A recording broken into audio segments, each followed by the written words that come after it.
Então vamos lá, toda segunda-feira, 13 horas, nós temos esse encontro em que a gente vai falar sobre pontos específicos de atualidades tributárias que vão auxiliar aí as empresas, os empresários a bem conduzir a sua gestão tributária, sempre trazendo estratégias, alinhamentos, orientações, considerações, tá bom?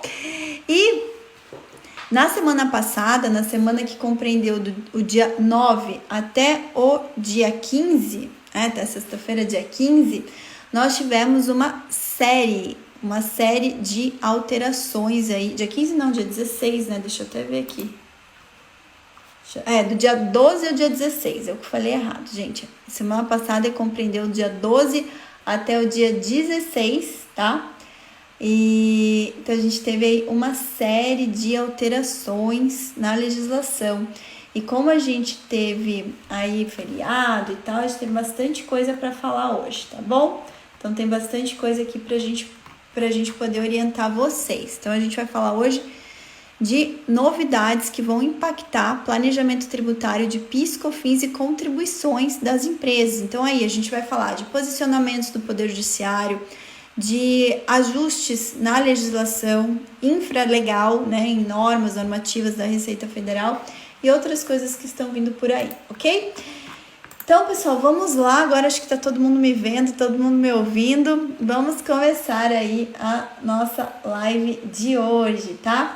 Então, o que a gente vai ter aí nos próximos dias e que é bem importante que todos, principalmente aí quem tá na área tributária, fique acompanhando, fique antenado. Então, sabemos que semana que vem é o nosso julgamento dos embargos de declaração da tese do século, né? Então, dia 29, que é, deixa eu ver aqui, daqui exatos 10 dias, gente, dia 29, quinta-feira, o Supremo, se nada mudar até lá, vai julgar os embargos de declaração da União Federal no tema 69 relacionado à exclusão de CMS abaixo de cálculo do PIS e da COFINS. Sobre isso eu já comentei com vocês há umas 2 semanas, tá? Na nossa live aí de 2 semanas atrás.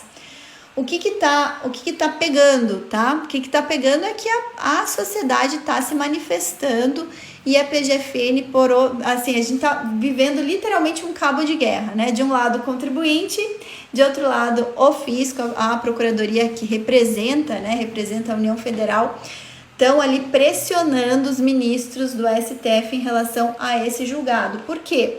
Porque está em pauta dois assuntos principais.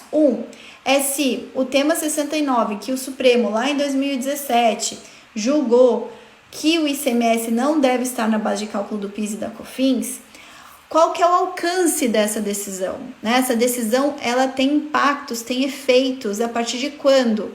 Então, a Procuradoria Geral da Fazenda Nacional, que representa a União Federal, quer tentar limitar ao máximo esse alcance. Né, com vistas aí, agora apresentou que o rombo estimado está aí na ordem de 258 bilhões de reais, né? Isso pode chegar até valores bem maiores. A gente já fez um estudo lá em 2018 do BPT que pode chegar a 400 bilhões, enfim, cada contribuinte tem uma realidade. Mas a PGFN quer limitar no tempo o máximo possível, isso chama modulação dos efeitos, que é modular, né? Modular os efeitos dessa decisão no tempo, tá? Letícia, quer mudar para quando? Para ela a partir do julgamento dos embargos para frente só, né? Então, o que o fisco quer que essa decisão ela tenha efeito somente a partir do julgamento dos embargos para frente. E aí entra OAB, e aí entra, gente, a própria federação, né? Federação da Indústria e do Comércio agindo para poder fazer com que essa decisão tenha a maior eficácia possível. Né? Por isso que eu falando que a gente está vivendo aí um verdadeiro cabo de guerra, né? De um lado o fisco, do outro lado o contribuinte. E a OAB também interveio, né? Semana passada a OAB também apresentou uma carta dirigida ao Supremo Tribunal Federal falando aí da importância dessa decisão, dos impactos e de se preservar a segurança jurídica do país, né, em relação a essa decisão. Então, a gente está falando aí do que se apelidou como sendo a tese do século. Então, a gente tem interesses contrapostos e os ministros do Supremo realmente estão sendo muito pressionados dos dois lados em relação a essa decisão. Então, um ponto que vai ser julgado é a eficácia, qual que vai ser os limites dessa eficácia, se vai haver uma modulação dos efeitos dessa decisão ou não. E o segundo ponto é qual o ICMS a ser excluído da base de cálculo do PIS e da COFINS, né? Se é o ICMS que vai lá sempre destacado nas notas fiscais ou se é o ICMS que o contribuinte efetivamente recolheu, né? Então aí abatendo-se os créditos que ele eventualmente tenha tido, ou seja, pega literalmente aquele ICMS que ele vai lá e paga na guia para os fiscos estaduais. Então, claro que a União Federal quer que se restrinja também, que seja esse ICMS efetivamente pago, mas fazendo uma análise jurídica do caso desde a primeira instância até agora, o que se constata é que desde a primeira instância já foi julgado que o ICMS a ser excluído é o ICMS destacado na nota fiscal, né? Então, aí a gente tem esses dois assuntos aí que vão ser julgados pelo STF.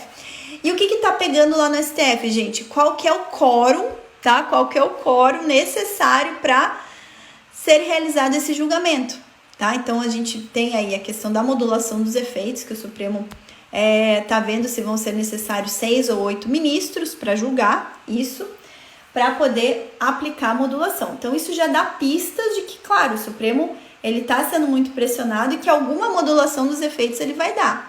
O que a OAB pede? Que se preserve a segurança jurídica, né? Se preserve pelo menos todos os contribuintes que ingressaram em juízo com a ação que tenham seus direitos à repetição de indébito aí dos últimos 5 anos reconhecidos, que se preserve isso.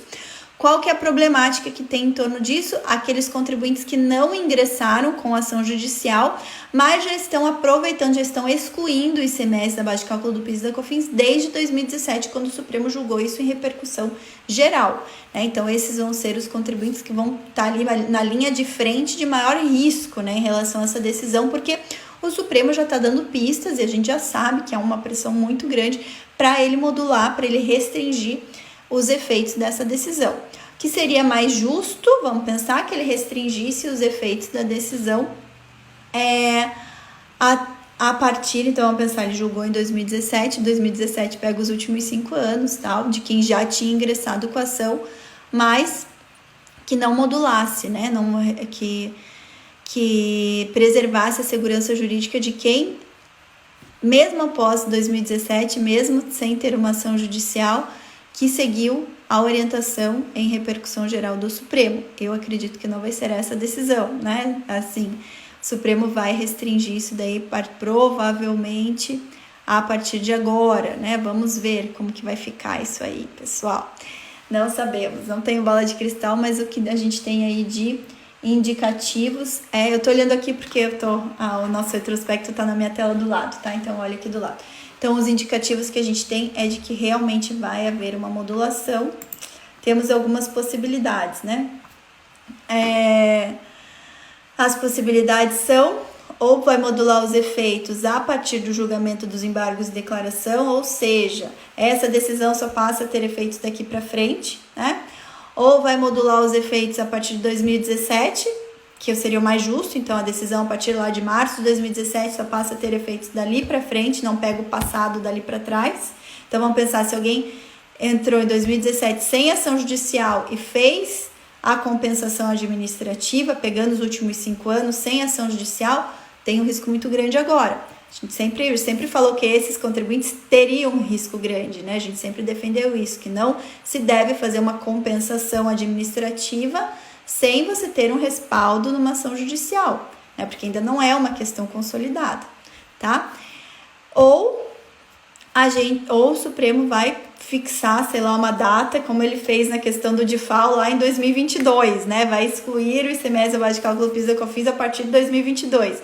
Então, o Supremo, ele tem aí liberdade, é uma liberdade em tese, né? Porque quem estuda bem certinho a questão da modulação dos efeitos, é muito crítico em relação a vamos pensar, essa poderosa arma e como o Supremo tem usado essa arma, né? Ele tem usado no sentido de realmente dar uma insegurança jurídica muito grande à população, mas pensando aí nos casos mais recentes em que o Supremo até modulou os efeitos daqui para lá para o ano que vem, então tudo é possível agora. O que a gente espera é que ele, se for para modular, que ele module os efeitos, ou seja, que ele restrinja esses efeitos de março de 2017 para frente, que foi quando ele julgou.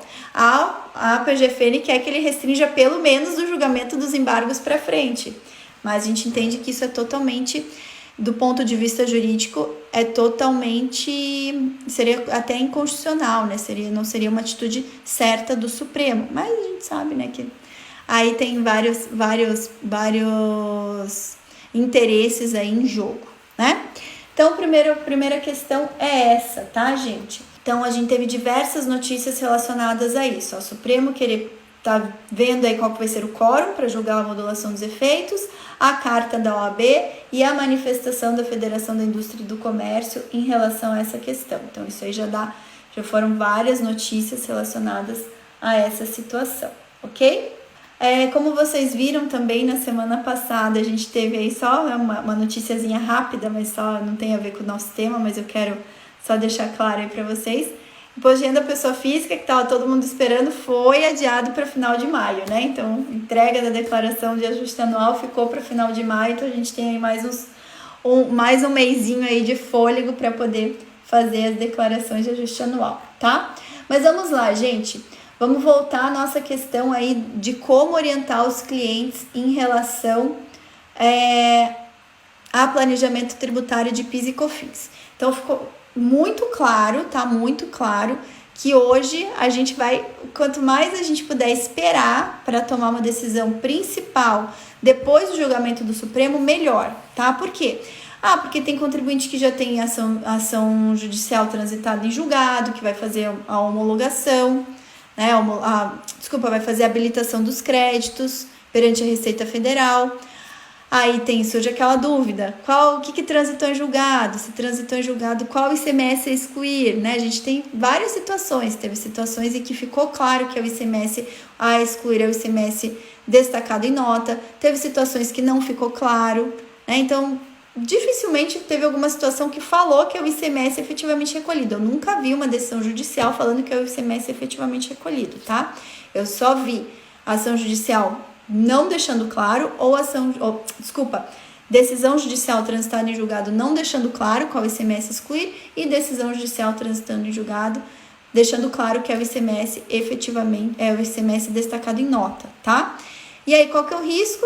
Receita Federal, você vai habilitar o crédito, depois vai fazer compensação. Receita Federal já está aí fazendo auditoria específica em todos esses casos. Então, melhor se der para esperar aí mais uma semana para habilitar os créditos, para você saber exatamente como que você vai fazer a liquidação, né, dessas decisões judiciais, melhor, tá? Tem uma semaninha aí, vamos esperar que o Supremo julgue mesmo no dia 29, porque todo esse cenário está causando muita insegurança jurídica, tá? O Nelson aqui está perguntando como o fisco tem se posicionado quanto ao ICMS que compõe o PIS e COFINS na compra. O que o fisco se posiciona, Nelson, é sempre o entendimento mais favorável a ele, né? Então, se você comprou o ICMS efetivamente recolhido, fez uma compra, tá? Essa compra tem destaque de ICMS, sim. Depois você abate e recolhe só a diferença, né? Porque ICMS é um tributo não cumulativo. O fisco se posiciona para você tirar da base de cálculo do PIS e COFINS só o ICMS que você efetivamente recolheu, tá? Então isso que a gente vai ter que esperar aí o que o Supremo vai julgar para ver qual que vai ser a orientação mais acertada que a gente vai dar a partir de agora, né? Já que o Supremo colocou em pauta e vamos esperar que não tire de pauta, vamos esperar essa semaninha aí para ver. Mas temos 10 dias pela frente, né, gente? Algumas coisas podem acontecer daqui para lá. Pessoal, outra situação aí que merece a nossa atenção, tá? Receita Federal, tá, por meio da COSIT, emitiu a solução de consulta número 50, falando sobre compensação cruzada. Há umas semanas eu também trouxe esse tema como pauta aqui do nosso encontro de segunda-feira, tá? Porque alguns contribuintes estavam pedindo até no Poder Judiciário a flexibilização da chamada compensação cruzada. O que é compensação cruzada? É quando você compensa créditos, tá, de outros tributos federais com débitos de contribuições para o INSS, tá? Então, vamos pegar aí, basicamente a contribuição previdenciária patronal, tá? Existe, a partir da alteração da Instrução Normativa 1717, com a vinda do E-Social, a Receita Federal flexibilizou o que então era totalmente vedado. Antes não se podia nem compensar débito de contribuição previdenciária com crédito de outros tributos, nem vice-versa, né? Crédito de contribuição previdenciária com débito de outros tributos.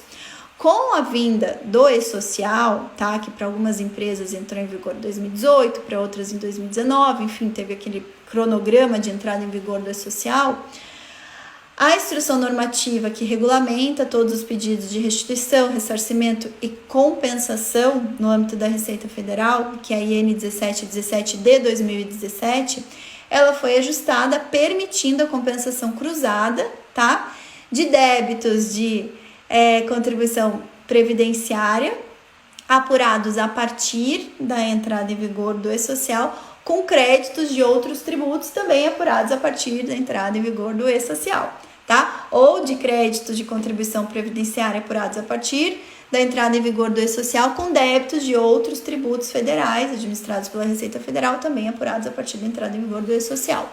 O que os contribuintes começaram a pedir, tá?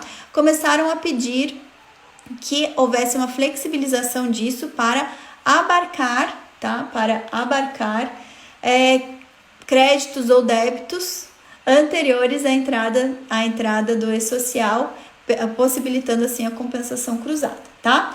Aí teve um contribuinte em especial que formulou um pedido de consulta, tá? O que é um pedido de consulta? Quando você pede para o fisco se posicionar em relação a uma dúvida que você, contribuinte, tem em relação à interpretação da legislação tributária, tá? E o contribuinte, ele formulou essa consulta. Por quê? Olha só a situação dele, tá? Vou colocar aqui. Ele entrou no E-Social em agosto de 2018 e teve na justiça o reconhecimento de que possui créditos de PIS e COFINS apurados entre outubro de 2010 e dezembro de 2014. A decisão que reconheceu esses créditos de PIS e COFINS transitou em julgado em junho de 2019, tá? Depois de que ele já tinha aderido ao E-Social. E aí ele queria saber se ele poderia utilizar esses créditos, tá? Esses créditos de PIS e COFINS relacionados a essa decisão transitada e julgada em 2019, tá? Com débitos de contribuições previdenciárias apuradas já no âmbito do E-Social.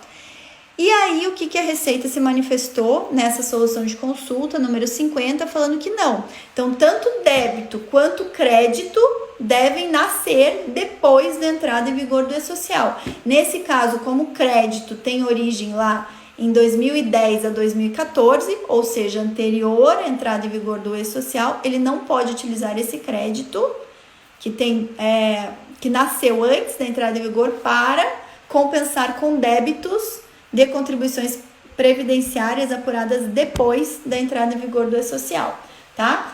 Então, esse é o entendimento oficial da Receita Federal, tá? Da Receita Federal. Existem aí ações ajuizadas no sentido de se flexibilizar esse entendimento, mas não temos ainda uma posição do Poder Judiciário, uma posição firme aí que possa nos dar um indicativo, uma orientação de que vale a pena ingressar com esse tipo de ação, tá? Então, tem algumas empresas que estão ingressando, mas a gente não tem aí uma jurisprudência ainda favorável, tá?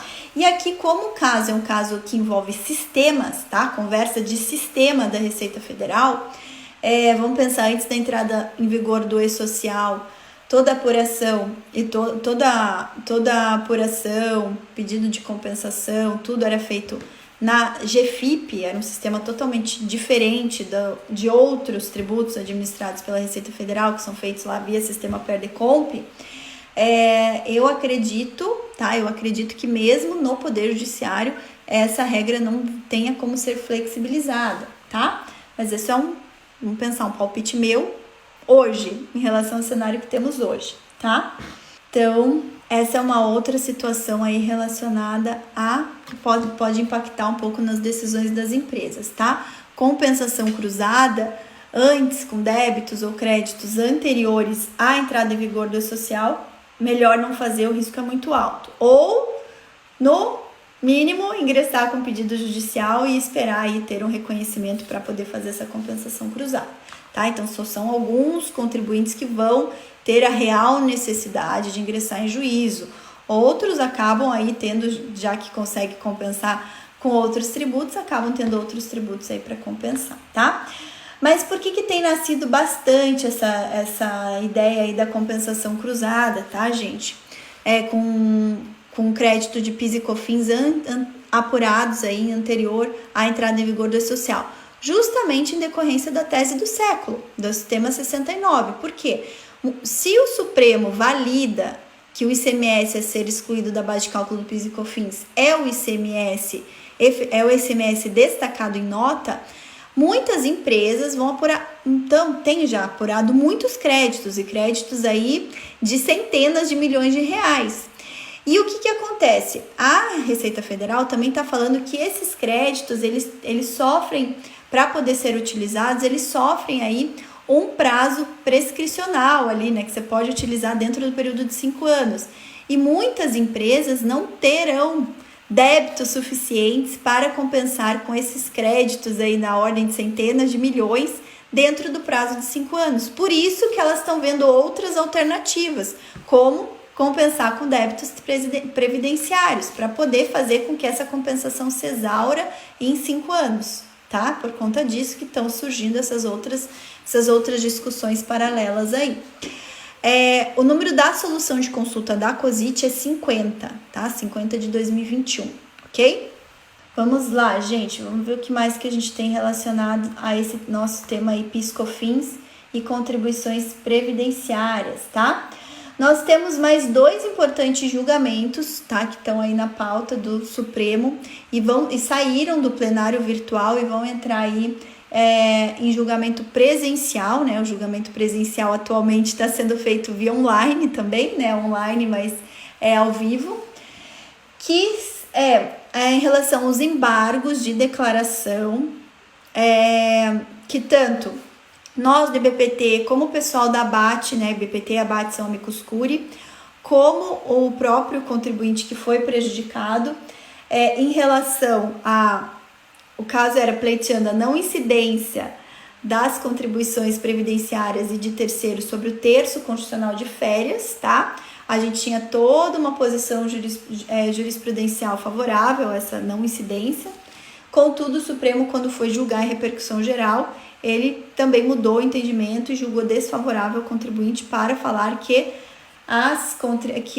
deve incidir sobre a base de cálculo das contribuições previdenciárias de terceiros ou que é pago a título de terço constitucional de férias, tá? E aí, como houve uma mudança muito expressiva da jurisprudência, diversas empresas já excluíam da base de cálculo das contribuições previdenciárias o terço constitucional, né? Já era algo meio que validado no âmbito do Poder Judiciário e houve uma mudança de entendimento, também foi ajuizado aí os embargos para poder tentar pelo menos manter uma segurança jurídica para o contribuinte, tá? E aí o que acontece? Esses embargos estavam para ser julgados em plenário virtual, foi pedido para ser julgado em plenário mesmo, né, ao vivo e tal, e aí a gente vai ter vai estar em tese, tá? Em tese, vai ser julgado na semana que vem em plenário, já em plenário presencial, não tinha me fugido da palavra, tá? Em plenário presencial, mas pode ser que seja tirado ainda de pauta. E a outra situação é o crédito presumido, outra tese relacionada ao crédito presumido de ICMS, tá? Se entra ou não na base de cálculo do PIS e da COFINS, tá bom? Também a mesma situação, também estava em plenário virtual e foi pedido para ser julgado em plenário presencial, ok? Então, são 2 casos importantes, eu tô até vendo aqui, gente, os 2 casos saíram numa notícia do Valor Econômico agora no dia 16, tá? Dia 16 foi sexta-feira, falando sobre esse adiamento aí. Eu falei, eles estariam seriam julgados na sessão do dia 28 de abril, tá? Falei dia 29, não, dia 29 é a tese do século, dia 28 de abril, tá? Então vamos ver, em princípio não vão ser mais julgados por conta desse pedido aí de que haja um julgamento em plenário presencial e não virtual, tá? Deixa eu ver o que mais temos aqui de importante. Outro julgamento que entrou na sistemática de repercussão geral lá no STF é a tese sobre a incidência ou não, no caso, né, a não incidência do ISS sobre a base de cálculo da contribuição previdenciária sobre a receita bruta, chamada CPRB. Então, também o Supremo julgou agora que é caso de repercussão geral, como o relator do recurso extraordinário, que no caso era o Dias Toffoli, ele tinha entendido que não era caso de repercussão geral, né, que era uma temática infraconstitucional, mas ele ficou vencido nessa temática e a maioria dos ministros entenderam que sim, que o Supremo tem que julgar em repercussão geral. Aí vai ser agora escolhido um novo relator para poder proferir o voto aí da repercussão geral, mas é um bom cenário para nós, porque ainda existe a possibilidade de mudança do entendimento. O STJ acabou julgando aí que no caso da CPRB, os tributos devem estar na base de cálculo dela, né? Então o STJ firmou aí uma jurisprudência contrária ao contribuinte, e agora, quem sabe, repercussão geral, o Supremo possa ter um outro entendimento mais alinhado com o que foi entendido aí em relação à exclusão do CMS da base de cálculo do PIS e da COFINS, tá? Porque essa tese da exclusão do ISS da base de cálculo da CPRB é uma tese filhote da tese da exclusão do ICMS da base de cálculo do PIS e da COFINS, tá? Então, assim, há ainda uma esperança de que, eventualmente, no caso da CPRB, a gente tenha uma mudança de entendimento pelo STF, já que o STJ já se posicionou de forma contrária ao contribuinte, tá? Por quê? Porque no entendimento do STJ, gente, a contribuição previdenciária sobre a receita bruta, ela já é um benefício, uma legislação mais benéfica ao contribuinte. E como ela já é uma legislação mais benéfica, como se fosse realmente um benefício fiscal, e o contribuinte ele tem como escolher se ele quer recolher a contribuição previdenciária sobre a folha ou sobre a receita bruta, e quando escolhe sobre a receita bruta porque realmente tem uma vantagem maior para ele, não se pode alargar aí as premissas, né, mais fechadas da legislação mais benéfica para excluir os tributos da sua base de cálculo, tá? O que, no meu ponto de vista, e no ponto de vista de diversos tributaristas, é um contrassenso, porque da onde surgiu essa tese? Justamente do conceito da base de cálculo. A base de cálculo é a receita bruta. E o que o Supremo entendeu sobre o conceito de receita bruta ou faturamento? Que dentro desse conceito não deve estar os tributos, tá? Então, independente se é benefício fiscal, se é uma legislação mais benéfica ou não, o que a gente tem que ver é a regra matriz de incidência tributária, tá? Então, a regra matriz ali, quando ela fixa o critério quantitativo, ela fala que é receita bruta. Qual que é o conceito de receita bruta? O Supremo definiu que dentro desse conceito de receita bruta não deve estar incidindo os tributos, ok? Mas, enfim, tem aí muita água para rolar. Vamos esperar que agora, né, seja proferida a decisão aí da repercussão geral e depois que vá realmente para ser incluído em pauta de julgamento, que o Supremo julgue esse caso, essa tese, tá?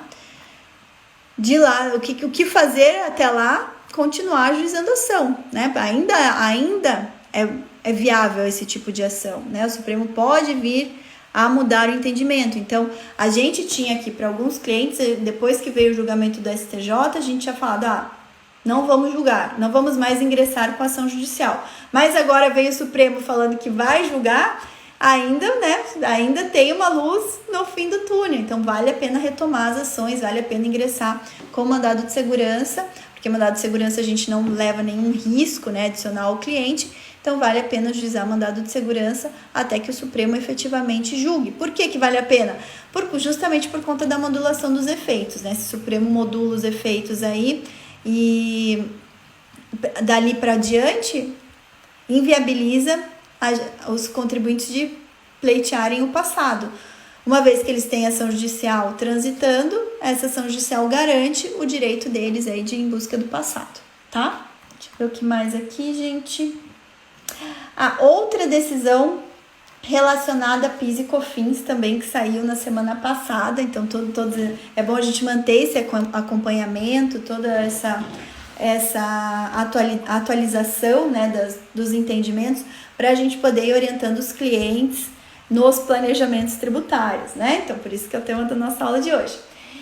Então, outra decisão do dia 15, saiu na semana passada, STJ. Então, a gente tá vendo aí, né, gente? STJ passou a julgar tudo de forma contrária ao contribuinte. São poucas as decisões que o STJ tem dado a favor dos contribuintes.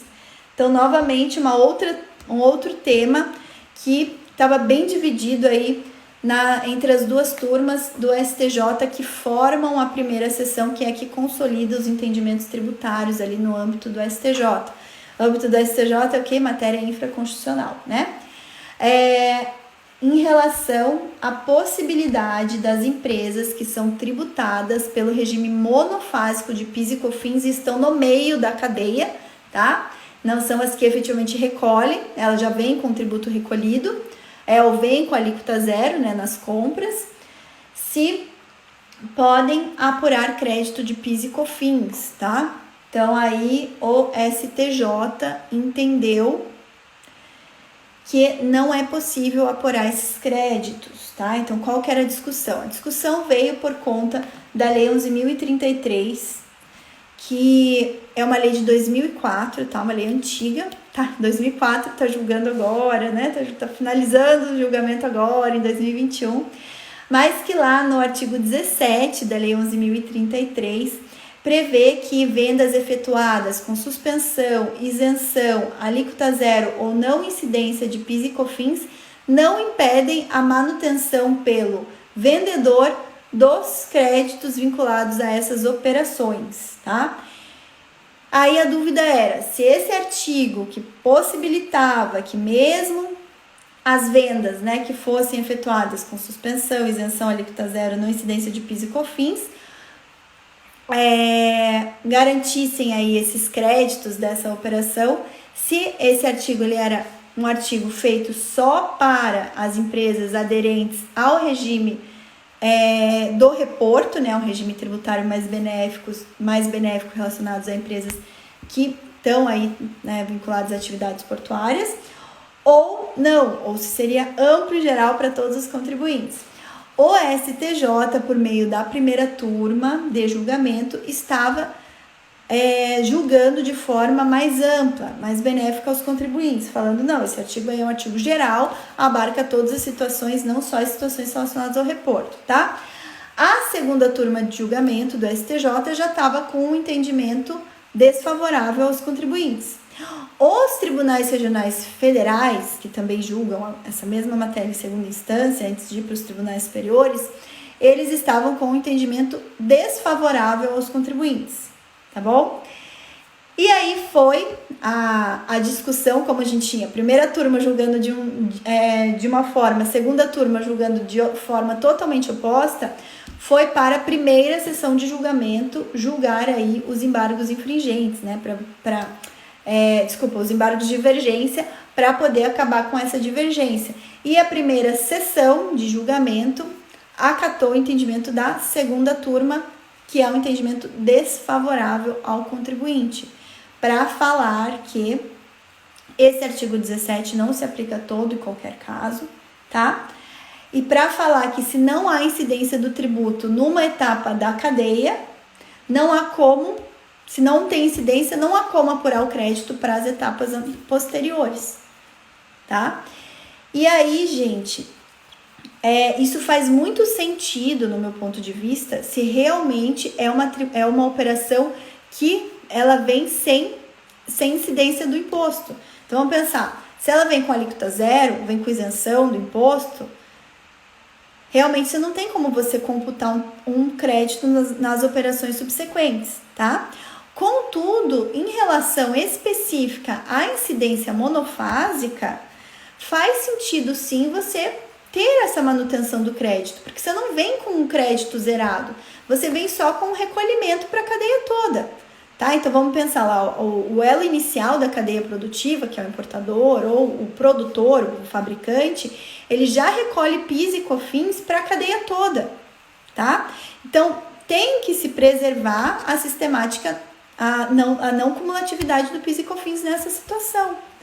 E aí permitir que quem está lá no meio da cadeia, tá, sujeito à apuração não cumulativa do PIS e COFINS, tenha direito a apurar esse crédito de PIS e COFINS, tá? Para se preservar a não cumulatividade do PIS e da COFINS. Infelizmente não foi esse o entendimento do STJ. Contudo, ao meu ver, esse é um tema constitucional, porque atine a questão própria da não cumulatividade do PIS e da COFINS, tá? Então, está ainda sujeito a julgamento pelo STF, ok? Inclusive, a gente tem casos de clientes em que a gente vai levar isso aí até o STF, sim, para o STF se posicionar, principalmente em relação à questão do monofásico, tá? Então, Letícia, o que fazer nesse caso? Gente, é um caso ainda sub júdice. Se você tem, vamos pensar, se você é uma empresa que vem já com o PIS e COFINS recolhido, tá? De quem você compra já vem pela sistemática monofásica, compensa ainda ajuizar. Compensa ajuizar e já desde o início construir a tese constitucional para levar para o STF julgar depois, tá bom? Então, a gente está analisando, a nossa equipe da Amaral Esbeck está analisando essa situação, tá? Para a gente dar seguimento aí nas discussões e levar para o STF julgar, tá bom? Porque isso é um tema relativo à própria essência da não cumulatividade do PIS e da COFINS, ok? Então, vale a pena prosseguir, mesmo a primeira sessão de julgamento do STJ tendo dado entendimento contrário ao contribuinte, tá? Eu acho que aí a última palavra tem que ser do STF, ok? Vamos ver o que mais aqui, pessoal. Temos de questões relevantes. Bom, seguindo aí os temas não favoráveis ao contribuinte, a gente também teve o Supremo julgando constitucional a contribuição de 0,2% sobre a folha de salários que é destinada ao INCRA, né? Então, a contribuição de 0,2% destinada ao INCRA, mesmo após a edição da Emenda Constitucional 33 de 2001. Então, esse é um tema também que está aí, ó, no Poder Judiciário há alguns anos. O STF vinha discutindo a própria natureza jurídica da contribuição destinada ao INCRA, tá? E se ela teria aí perdido a sua constitucionalidade ou não, e entendeu que não. Entendeu que mantém a constitucionalidade da cobrança do 0,2% relacionada ao INCRA mesmo após a Emenda Constitucional 33. Claro que ainda é uma decisão sujeita pelo menos a embargos de declaração, tá?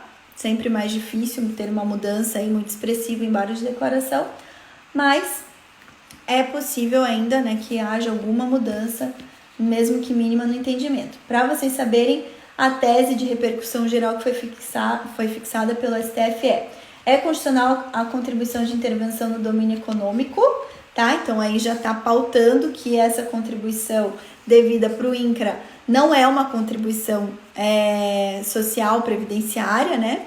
Mas é uma CID, é uma contribuição de intervenção sobre o domínio econômico.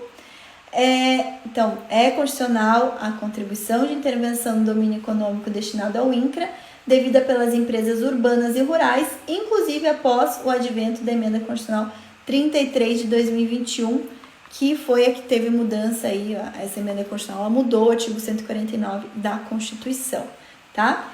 Então, o Supremo entendeu que é uma CID e entendeu que é constitucional, tá, gente? Então, esse aqui era uma situação que estava sob júdice e que o Supremo fixou aí o seu entendimento, tá? A única coisa que é possível alterar agora é algum ajuste na aplicabilidade dessa tese via embargos de declaração, ok? Dizer o que mais aqui a gente teve. A gente teve uma decisão, gente, importante de citar aqui, tá? A gente sempre tá vendo essas teses filhotes do tema 69 no ponto de vista dos tribunais federais, tá? Do ponto de vista dos tributos federais. Contudo, a gente já imaginava que iria ter, né, teses filhotes aí em relação aos tributos municipais, no caso ISS, e ao ICMS, tá? Por quê? Porque depois que o Supremo julgou, né, pela não incidência de tributos sobre a base de cálculo de tributos, outras teses foram ajuizadas no mesmo sentido de tirar tributos da base de cálculo de outros tributos, como é o caso da tese filhote, também no âmbito federal, da não incidência de tributos sobre a base das contribuições, da contribuição previdenciária patronal, tá? Então, tirar da base de cálculo da contribuição previdenciária patronal outros tributos, tá? Por enquanto, entendimento aí, houve um julgamento do STJ recente, não dando ganho de causa, porque falou aqui que a base de cálculo não é receita ou faturamento, então não poderia entrar no mesmo entendimento que o Supremo deu no tema 69. E agora a gente tem também teses filhotes no sentido de excluir tributos da base de cálculo do ISS e da base de cálculo do ICMS, né? Então, o ISS tributo municipal e o ICMS tributo estadual. E nós temos aqui uma primeira decisão aí que foi noticiada do TJ, né, Tribunal de Justiça de São Paulo, dando decisão favorável ao contribuinte, mas ainda em sede liminar, tá?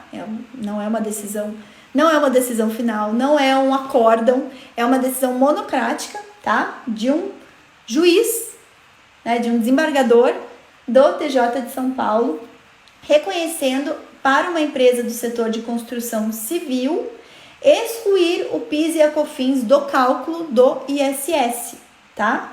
Então, tirando PIS e COFINS da base de cálculo do ISS, do Imposto sobre Serviços. E o fundamento é entendimento do STF fixado lá no tema 69, tá? Aqui falou que dentro do conceito de receita bruta ou faturamento não deve estar tributos, não deve estar o caso do ICMS. E aqui, gente, é um caso peculiar, porque se analisou a legislação tributária, né, do ISS de alguns municípios do estado de São Paulo que colocavam lá dentro da legislação, que colocavam que base de cálculo é o valor do serviço assim considerado. O que é o valor do serviço? Daí está dentro do conceito. O que é o valor do serviço? É a receita bruta, tá? Então, o valor do serviço é receita bruta. Se o STF entendeu que receita bruta não pode incluir tributos, né? Se os tributos não fazem parte do conceito de receita bruta, logo, como nesses casos dessas legislações pontuais, serviço também é conceituado como sendo receita bruta, logo, receita bruta também tem que excluir da sua base outros tributos, como o próprio PIS e COFINS que entra aí na base, tá? Então, uma primeira decisão aí em sede liminar. Não sabemos se vai vingar, porque vamos pensar aí, regra matriz de incidência tributária, qual que é a base de incidência do ISS? É o valor do serviço, e não propriamente não propriamente a receita bruta, tá? Então, é o valor do serviço. Aí, se o legislador municipal entendeu que conceituar serviço como receita bruta, pode ser que essa tese ganhe aí um reforço maior nesses casos específicos, mas se for baseado, se a gente for pegar lá um entendimento mais genérico do Supremo, possivelmente não, porque ele vai falar, não, daí é outra coisa, que a gente está falando uma base de cálculo é o serviço. Se dentro do serviço está incluindo aí os tributos, né, então, nesse caso, poderia se afastar o entendimento do tema 69. Ou não, ou pode falar, todos os municípios que coloquem na sua legislação que dentro do conceito de serviço, que o conceito de serviço é representado pela receita bruta, logo esses municípios não podem incluir outros tributos nessa base de cálculo que não a própria receita bruta, assim como o Supremo entendeu que é a receita bruta, não incide aí, não entra dentro desse conceito outros tributos, tá? É um caso interessante, uma nova tese aí que surge. Claro que para a gente saber se o contribuinte faz jus ou não a ingressar com essa tese, precisa olhar a legislação municipal, para ver se a legislação municipal conceitua serviço como sendo receita bruta, para poder fazer com que a tese tenha algum sentido, tá? Não sabemos se vai vingar, gente, tá muito no início aí, é uma primeira decisão aí mais em âmbito de liminar ainda, né? Não foi nem um acordo, né? Não foi nem um colegiado do TJ que julgou, foi aí um desembargador para apreciar uma liminar, ok? Então, acredito que finalizamos aqui, gente, todas as nossas atualidades relacionadas ao que vai impactar. Letícia, quando é que vale a pena ainda ingressar em juízo, né? Até pensando aí num planejamento tributário mais a longo prazo para o cliente, que, né, a gente ingressa em juízo, a gente não está discutindo hoje, mas está discutindo, né, o que vai acontecer daqui a alguns anos. Quando que vale a pena? Quando ainda a gente tiver alguma possibilidade de discussão daquele tema no âmbito judicial, ou seja, quando couber ainda, mesmo que o entendimento esteja desfavorável para o contribuinte, mas que ainda seja viável de algum recurso até algum recurso para o STF, até que transite em julgado mesmo o entendimento do STF, tá? Letícia, quando que eu não preciso mais ingressar em juízo para orientar o meu cliente a fazer uma mudança ali procedimental em relação ao cálculo dos seus tributos, né? A apuração aí corriqueira dos seus tributos? Quando a gente já tiver uma decisão judicial em sede de recurso de repercussão geral, né, do Supremo Tribunal Federal, transitada em julgado, com todos os parâmetros dados ali, e que aquela decisão não necessite de uma mudança na legislação local, tá? Porque vamos pegar um exemplo aqui. A gente teve a situação de que o Supremo já fixou em tema de repercussão geral, com trânsito em julgado, que o ICMS não deve incidir na operação de circulação de mercadorias de estabelecimentos de um mesmo contribuinte, tá? Então, se há uma circulação de mercadorias entre filiais, por exemplo, do mesmo contribuinte, o STF já entendeu em repercussão geral, decisão transitada em julgado, que o ICMS não incide. Eu já posso falar para o meu cliente que ele não precisa mais recolher esse ICMS? Não, porque depende de um ajuste da legislação local. Então, o que você pode fazer? Ou ainda assim, ingressar em juízo, né? Vamos pensar, não teve um ajuste da legislação do Estado. Pode ainda ingressar em juízo, aquela é uma decisão já, né? Que é uma situação que já vai ter uma decisão mais rápida, né? Porque já é um tema de repercussão geral com trânsito em julgado. E uma vez que você tem a decisão, aí sim, teu cliente vai estar amparado por uma decisão judicial, não vai ter mais nenhum risco de sofrer uma autuação, tá? Ah, Letícia, mas e se o cliente ele quer correr o risco? Ele ainda está correndo o risco, daí tem que ser uma decisão do cliente de que ele quer correr o risco, tá? Mas, gente, nosso papel é sempre orientar da forma mais transparente o nosso cliente, ok, pessoal? Beleza, gente? Então, agora fechamos aqui. Eu vou também entrar lá na minha comunidade com os meus tributaristas, tá? Deixo sempre o convite para os tributaristas que me acompanham toda segunda-feira. Gente, o lugar para vocês estarem aí unidos com outros tributaristas, debatendo temas, é nossa comunidade Tributarista do Futuro. É um grupo fechado, tá? Só para tributaristas que estão aí orientando seus clientes, que querem discutir temas, querem saber a nossa posição, nós do IBPT, o que a gente orienta, querem debater temas com outros tributaristas. Entrem na nossa comunidade Tributaristas do Futuro, tá bom? A gente está modelando aí um pacote bem legal para vocês, tá? Semana que vem vocês vão ter novidades. A gente vai estar com um pacote mensal aí, promocional, mas para quem ingressar na semana que vem na comunidade. Então já deixa aí anotado, continue me acompanhando, principalmente nos canais do Tributarista do Futuro, continue acompanhando, porque vai ter novidade, logo a gente já vai já vai divulgar essa novidade para vocês, tá? Essa semana a gente tá ajustando toda a casa, a gente acabou de fechar a nossa 5ª turma do Formação Tributarista do Futuro, então agora a gente vai organizar aí essa condição para quem já é tributarista querer ingressar na nossa comunidade com uma condição especial na semana que vem. Então já deixo aí para vocês, quem tiver interesse, estava vendo só o melhor momento para ingressar na nossa comunidade. Em breve aí, semana que vem, vocês vão ter esse momento, tá bom, gente? A gente não faz isso sempre, ok? Então, é só de tempos em tempos que a gente vem com uma baita de uma condição aí para vocês ingressarem na comunidade, tá bom? E a gente tá remodelando bastante coisa ali da comunidade. Agora a gente vai ter aí alguns cenários de crescimento. A gente quer realmente ter uma comunidade bem forte, bem firme lá, de muitos tributaristas se ajudando, né? E claro que nós, tributaristas do BPT, à frente ali, dando os aconselhamentos e dando as nossas orientações para vocês bem orientarem os clientes de vocês. Ok, pessoal? Então, vou lá me fechar com os meus queridos da comunidade. Quem tá aí na comunidade, já vou ingressar no link do Zoom, gente. Aquele link do Zoom que tá sempre lá em destaque na nossa comunidade. E vamos continuar falando de outros temas tributários, tá bom? Para o nosso encontro semanal. Tchau, tchau, pessoal. Vejo vocês amanhã. Quem é Perfil Tributarista do Futuro, amanhã às 13 horas, nossa mentoria semanal para tributaristas, ok? Vejo vocês amanhã às 13 horas. Pessoal da comunidade, vejo vocês daqui a pouquinho. Tô entrando lá. Tchau, tchau.